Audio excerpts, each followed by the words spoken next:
Hello guys, luto tayo ng tinolang manok.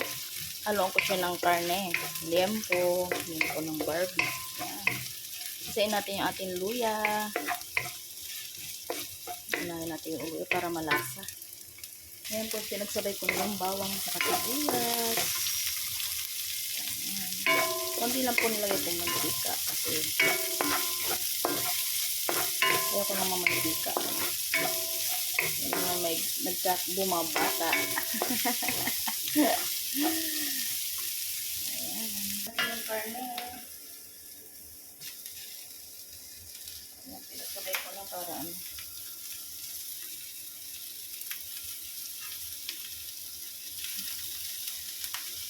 Ayan po yung ating tinola manok saka liempo.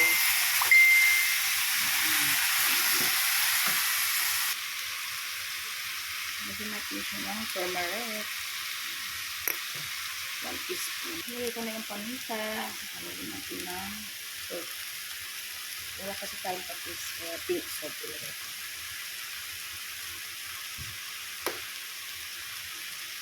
Ayan po. Kailangan ano siya. Maprito-prito para malasa. Ilagyan ko na ng sabaw. Ayan, hintayin natin siyang kumulo ng kumulo para maluto po yung ating karne. Ayan po. Kulo ng ating sabaw. Lagyan na natin yung ating papaya. Ayan po.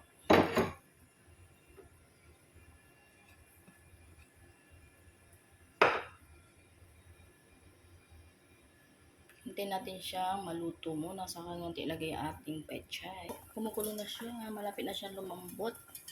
Ayan. Para matigas yung papaya na yun. Yung konti lang ang buto. Ay wala siyang buto. Ayan. Takpan muna natin. Lagyan na natin yung ating pechay.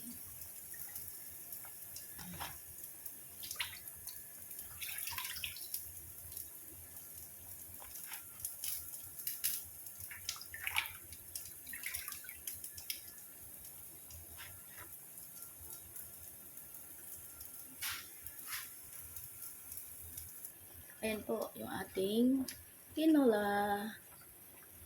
Ayan. 2 minutes na lang luto na yan. Yung ating pechay. Hindi natin tatakpan para hindi siya maging brown yung dahon. Green pa rin. Ayan po. Thanks for watching guys. Ayan, pinagbisihan ng ating lola.